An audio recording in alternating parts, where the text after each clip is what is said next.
saya rasa saya ternampak benda-benda pelik tau. Benda-benda aneh kat dalam rumah. So you feel like you trapped in your own body? I trap. Tapi ada energi lain dekat luar.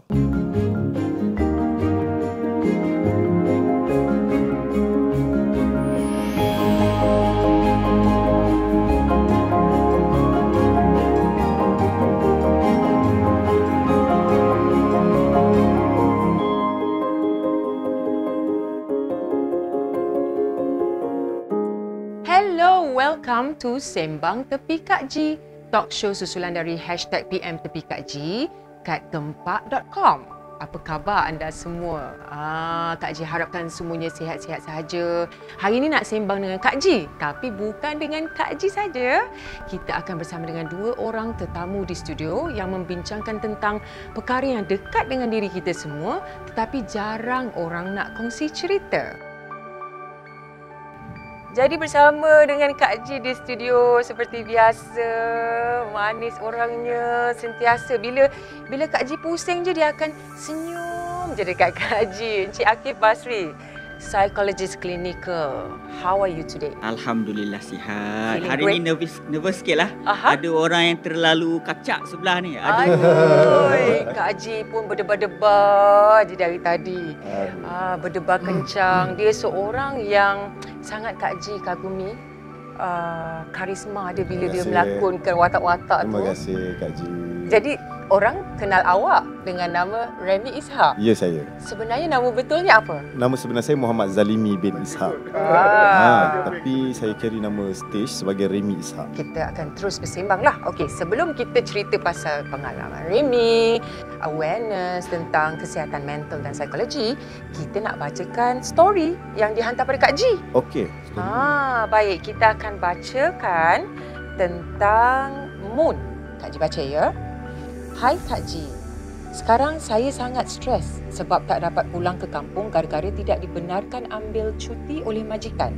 Sejak PKP, saya terpaksa tinggal seorang diri kerana housemate lebih awal pulang ke kampung. Masalahnya sekarang saya rasa macam ada yang tak kena. Sebelum puasa lagi, saya rasa macam emosi terganggu. Tidak pasti sama ada saya ada masalah depresi ataupun tidak. Namun, saya banyak habiskan masa di dalam bilik dan ada kalanya meleret sehingga malam. Saya hanya keluar bilik untuk makan dan selesaikan kerja ofis saja. Jadi bila akhirnya PKP ini, saya gembira. Memang emosi saya terus berubah. Saya dah tak berkurung dalam bilik, sebaliknya lebih ceria. Namun masalah lain pula timbul bila majikan saya tidak membenarkan ambil cuti. Dia minta saya bersabar sedikit sebab banyak urusan kena diselesaikan. Macam mana ni Kak Ji? Saya risaulah emosi saya kembali macam dulu. Baik, terima kasih Moon kerana sudi berkongsi masalah anda. Jadi Akif, kalau kita baca situasi Moon tu, apa yang Akif boleh huraikan? Okay, first terima kasih Moon kerana anda telah reach out to help daripada Kak Ji kan. That is the first step lah untuk mendapatkan bantuan adalah dengan meluahkan kepada orang yang kita percaya. Nampaklah daripada situasi Moon ni, dia stres lah akibat PKP ni, dia terkesan lah. Dan ini sebenarnya satu benda yang agak common. Bukan Malaysia je tapi globally, satu dunia pun semua kita terkesan sebab ini satu benda yang kita tak duga, yang tak pernah terjadi sebelum ini, yang menyebabkan kita kata dunia ni terhenti sekejap. Dunia terhenti, semua orang duduk rumah, so kita ada uncertainty tau. Kita tak tahu future kita macam mana, ada job ke tak lepas ni. Dalam keadaan kita beradaptasi dengan perubahan yang kita panggil perubahan yang tiba-tiba ini, kita memang akan ada risau, cemas. Jadi perubahan hidup sangat signifikan ni, dia menjadikan tidur kita tak teratur yang pertamanya. Tidur kita terganggu, dia memang secara automatik mood kita terganggulah. So ini antara kesan PKP kepada kita semua adalah dia memang mengganggu kita punya emosi, tapi semua itu adalah common, adalah biasa, kecuali dia sangat-sangat mengganggu kita punya kefungsian harian. Jadi sebenarnya berada dalam rumah terlalu lama itu tak sihat. Ada setengah orang dia introvert. So kadang-kadang PKP ni dia macam suka tau. Tapi kalau terlalu lama dia jadi loneliness yang ketara, tak sihat. Suka bersendiri tak apa, tapi jangan ekstrim. Jadi Remy, di musim PKP, musim PKP yang saya panjang tewas. Saya tewas. Aha. Saya tewas pada PKP yang pertama, saya tewas lah. Sebab macam Remy, workaholic. Suka bekerja kat luar, maksudnya selalu jumpa orang. And tiba-tiba bila kena stop macam tu je, semua aktiviti tak boleh buat. Okay, mula-mula rasa macam okay, boleh rehat. Seminggu cuti ni, 2 minggu cuti first kan. 2 minggu cuti, okay, ini masanya aku nak relax. Okay lah, relax kan. Main game. Lepas tu dia dah masuk minggu ketiga, dia dah rasa lain tau. Because kawan-kawan kita dah tak boleh jumpa. And then kita nak bercakap face to face pun dah tak boleh. So semua benda jadi rasa macam, semua benda jadi pelik. And then dia dah start rasa keras kat belakang leher. And then mulalah rasa macam tension, nak marah, sedih tiba-tiba. So saya rasa apa yang... So awak boleh relate dengan Moon sebenarnya, pengalaman awak tu. Tu bila saya cakap tadi, saya faham apalah yang dia rasa tu kan. Sebab kita tak prepare. Kita tak prepare daripada awal, daripada segi mental dan fizikal tu. Okey Akif, adakah orang yang tinggal bersendirian lebih cenderung untuk berada dalam situasi seperti itu bila PKP? Jawapannya ya. Mereka yang single, tinggal bersendirian, memang lebih berisikolah untuk terkesan secara emosi dengan PKP. Mungkin sebab they have no one to talk to, kan. Terlalu lama. Selain daripada tu, mereka yang memang dah ada sejarah penyakit mental, and then golongan warga emas. Semua ni golongan yang kita panggil rentan lah, atau vulnerable. Cabin fever ni pula, apa yang boleh membuatkan ianya menjadi lebih teruk? Biasanya bila kita dah mula terganggu emosi ni, dia mengganggu kita punya tidur. So mengganggu tidur automatik akan buat jadi lagi teruk. Okay, so kalau kita tak dapat tidur yang cukup dan berkualiti, memang mood kita dia terganggu secara automatik lah. And then PKP juga menyebabkan kita kurang exercise, so kurang berpeluh. Betul. So kita dah tak aktif. Lagi kita aktif, actually lagi kita sihat. And then juga saya rasa pemakanan kot. Tak tahulah orang lain, tapi kalau saya sendiri kejap-kejap tengok fridge ada apa kan. Work from home ni lain sikit. Ada orang dia terlebih makan, ada orang terkurang makan. Jadi itu mungkin menjadikan kehidupan yang tak sihat lah over time. Tadi kita tinggalkan dengan cerita Moon, dan Remy ada membuat pengakuan tentang you had mild depression pada Jun 2020. Mungkin boleh ceritakan sikit. Apa yang saya lalui dalam masa 3 minggu selepas tu, saya realise karakter saya menjadi lain. Kekejangan dalam badan dan juga stres pada poin-poin badan tu membuatkan saya jadi macam susah nak tidur tu. Bila susah nak tidur malam, saya mengisi masa lapang dengan bermain PUBG. Saya main game. Saya rasa bila dengan main game ni, saya akan lebih relax lah. Maksudnya macam, tak boleh nak tidur kan. Mungkin siang dah tidur terlalu lama. So malam tu saya main game pula. Membaca juga. So cuba untuk tidur, tapi tak boleh tidur. Membaca pun tetap tak boleh tidur. So kalau saya dapat tidur pun, saya akan sekejap je dalam tidur saya semuanya mimpi-mimpi ngeri. Dan jadi takut pula nak tidur. Jadi takut pula nak tidur. Okey. Kan? Saya rasa selepas minggu ketiga, minggu keempat lebih kurang macam tu, saya rasa saya ternampak benda-benda pelik tau. Benda-benda aneh kat dalam rumah. Macam bayangan-bayangan orang. Dan saya dah rasa macam, apa ni? Apa ni? Dalam rumah aku ada apa? So, every time kalau macam saya membaca, saya baca buku ataupun saya main game, dan saya akan rasa benda tu kat tepi telinga. So saya akan tengok, dan saya mula rasa insecure duduk dalam rumah sendiri kan. Sebab sebelum ni bekerja, jarang ada dekat rumah. Dan rumah tu selalu tinggal. Tiba-tiba bila time PKP pula, bila jadi macam ni, macam ini ke rumah aku. So having that friend around, it's a turning point for you to reach out, pergi keluar mencari help? Yeah. First kali saya berjumpa dengan ustaz. Sinilah kita orang Melayu kan, bila benda-benda macam ni kita akan relate dengan dunia alam mistik, jin. Yalah, ada penampakan dan sebagainya kan. Okeylah, alhamdulillah. Lepas tu bila berjumpa dengan ustaz, adalah teknik perubatan secara Islam. Betul. Saya sendiri pun terperanjat juga bila ada energi lain, suara lain dah start control my body. Saya dah tak boleh buka mata and benda tu bersuara. Dia mengilai. Dia mengilai and dia macam marah. Dia marah dengan ustaz. Dia ludah. Padahal saya ada dalam badan. Saya ada dalam badan yang saya rasa dia buat apa dekat luar. Tapi saya tak boleh buat apa. So you feel like you trapped in your own body. I trap. Tapi ada energi lain dekat luar. Saya ingat lepas tu saya balik, saya okey. Sebenarnya saya tak okey. Saya terbayang-bayang, terngiang-ngiang kan, apa benda kah ni kan. Jadi macam, jadi lagi takut lah nak duduk seorang. Bukan takut, dia rasa macam pergerakan dalam rumah rasa tak safe. And then start call my family datang. Duduk dengan I lah. Sekejap masa tu. Tapi masih lagi berlaku benda tu kan. Walaupun kita apply ayat-ayat Al-Quran, ruqyah, bacaan dalam solat dan sebagainya, kalam Al-Quran, tapi masih lagi ada. Jadi apakah ini kan? Sebab benda ni dah take control my body even though you lafaz ayat Al-Quran. Then saya pergi jumpa dengan psychiatrist. Saya berjumpa dengan psychiatrist pula.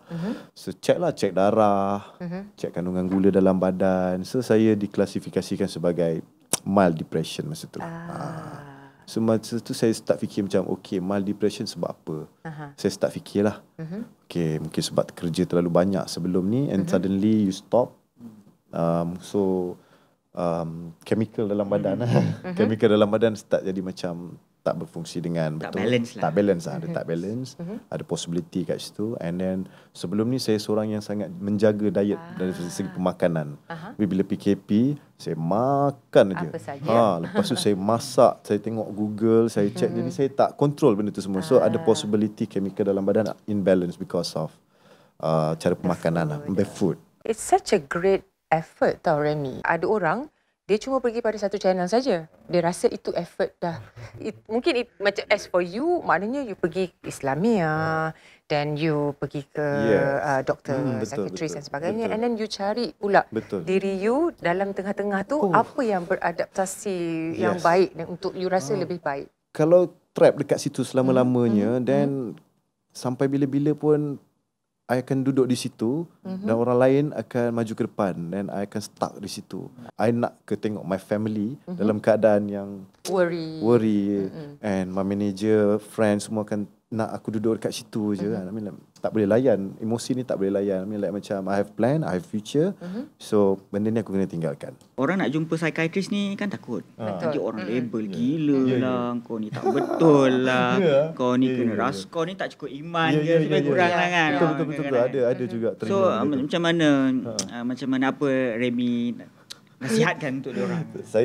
Masa saya bagi statement saya pergi jumpa psychiatrist tu, saya ada terbaca juga kat dalam Twitter dia orang cakap mental tak kuat lah, badan je sado tapi tak kuat lah goyang. Ada benda tu semua. Tapi sekarang ni living in this new world, like zaman sekarang, you kena cuba semua benda untuk diri you sendiri. Betul. Untuk jaga diri kita. Sebab orang lain takkan tahu apa masalah you. Dan orang tak akan rasa pain yang kita rasa. Orang kan? tak faham. Ada satu berita dari Awani yang Kak Ji nak kongsikan dengan kita semua.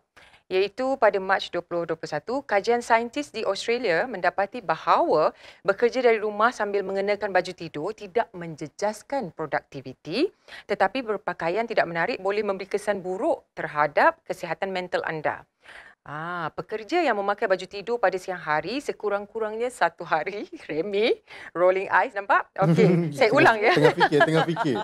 Jadi Akif, apa kena-mengena baju tidur, baju buruk, baju cantik dengan kesihatan mental? Bila kita dengar tentang kajian menunjukkan. Kita jangan terus ambil macam tu je tau. Sebab kajian ni dia ada banyak tahap. Okay, kajian ni dia ada kajian yang kuat, yang lemah. Contohlah macam dalam nak ambil hadis. Dia ada yang sahih, yang kuat. Yang maudhu', palsu. So dia ada tahap-tahap dia tau. Sama kajian juga. pun macam tu. Kajian pun begitu lebih juga. kurang lah.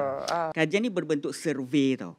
So katakan saya bagi dekat 100 orang, saya tengok okey lah daripada 100 orang ni, yang mana mereka kesihatan mental dia rendah, semua pernah pakai baju tidur sekurang-kurangnya sekali dalam seminggu waktu dia work from home.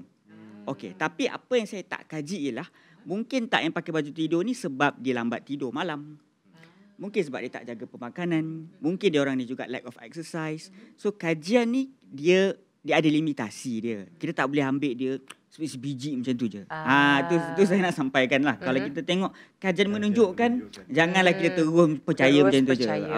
Tapi back to the story tadi, saya rasa adalah boleh kita ambil sedikit iktibar. Yang bila kita kat rumah ni, kadang-kadang kita memang kena ada perbezaan antara tempat kita tidur, tempat kita kerja. Psikologi dia lain sikit. Jangan itulah tempat kita kerja, itulah tempat kita main game, itulah tempat kita makan, itu tempat kita bekerja. Dia tak produktif, dia tak dapat nak switch mindset kita daripada satu ke satu benda lain. So sebaiknya mungkin kalau kita work from home kan, atau kita belajar dari rumah, mungkin tempat tidur kita berbeza dengan tempat kita belajar. Dan kalau boleh nak belajar atau bekerja tu, kita mandi, kita bersiap. Bukanlah dengan tak mandi, dengan pakai pejama lain. Jadi Akif, mari kita pakai kasut Moon. Kita balik kepada Moon. Kita cuba relate dengan sharing tadi dengan kisah Moon. Jadi apa yang Akif boleh sampaikan pada Moon? Sekali lagi, Moon sangat hebatlah bagi kami kan. Kerana Moon adalah seorang yang reach out for help. Kan, ramai di luar sana yang masih belum berani lagi untuk tampil dan cuba untuk mendapatkan bantuan. Bagi saya, selamatnya adalah kalau Moon rasa selamat dan rasa trust, percaya kepada majikan, boleh cerita. Tapi kalau Moon masih rasa macam ragu-ragu, takut, kemungkinan kalau Moon bagi tahu majikan tentang isu kesihatan mental kita dan benda tu jadi lagi teruk. Betul. Kena buang ke, stigma ke, dicerita ke orang lain ke. Then bagi saya wajar untuk dirahsiakan dulu. So kena pandai pertimbangkan antara pros and cons tu lah. Lagilah dia jadi anxiety nanti, dia lagi overthinking pula. Mendorong dia ke situ pula macam mana. Sebab tu majikan ni dia kena ada empathy yang tinggi. Kena ada awareness tentang benda-benda ni supaya dia boleh memudahkan para pekerja dia yang ada isu-isu kesihatan mental ni, supaya kalau perlu rehat-rehat. Kalau perlu ambil cuti, ambil cuti. Penting tu jadi majikan. Kena jadi majikan yang faham situasi. Tapi kalau majikan pun terkesan dengan PKP, dia pun stres dia juga, dia pun tak reach out. That's why kita perlukan that's why kita perlukan awareness. Jadi sebenarnya kita jaga kita tu, sebenarnya kita jaga emosi kita untuk menjaga emosi orang lain juga. Jadi as for Remy, since you said you feel Moon, jadi apa kata? Saya faham apa yang Moon lalui Kak Ji. Akif. Sampai ke hari ini pun saya rasa saya masih lagi menjadi seorang pejuang seperti itu juga. Sebab once you ada berhadapan dengan perkara seperti itu, mental health issue, tak semestinya you akan terus free. So kena fikir secara waras. Jangan buat tindakan yang tanpa memikirkan orang lain. Because walau macam mana sekalipun keadaan, kepayahan itu memang akan ada, tapi hidup mesti diteruskan. Kepayahan itu menjatuhkan diri kita, dan kita akan tenggelam lah. Tapi kita kena fikirkan orang lain sekeliling kita. Maksudnya family, kawan-kawan dan orang yang kita sayang.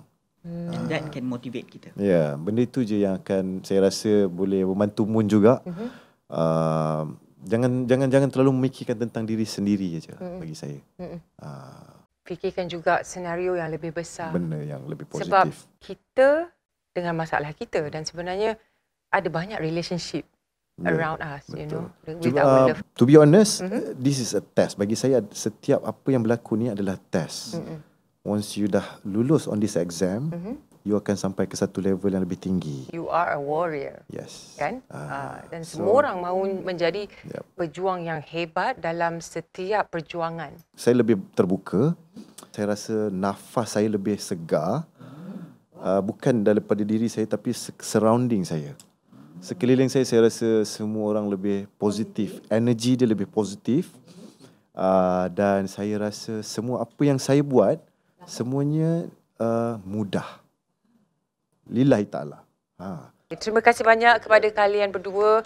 Diharapkan Moon berpuas hati dan mendapat sedikit kelegaan. Kerana Moon, you are not alone. Dan setiap orang ada perjuangan masing-masing. Dan kita berharap dalam setiap perjuangan kita akan menjadi seorang pejuang yang hebat. Dan reward yang akan datang selepas itu. Think about the reward, dan makanya itu yang akan membuatkan kita bertahan dalam setiap pain dan struggle yang kita lalui. Baiklah, terima kasih. Kepada kalian yang berada di rumah, saya harap kalian lebih memahami setiap isu berkaitan dengan kesihatan mental ini sebenarnya memberi awareness kepada kita untuk lebih berempati, lebih memahami struggle yang dilalui mereka yang menghadapi ujian seperti itu. Jika anda mempunyai struggle yang sama, jangan berdiam diri. Kak Ji kan ada. Jadi PM tepi je. Jangan lupa untuk hubungi kami di laman Facebook, Instagram Astro Gempak, juga di Twitter. Jadi PM tepi je, okey? Jumpa lagi di next episode Sembang Tepi Kak Ji.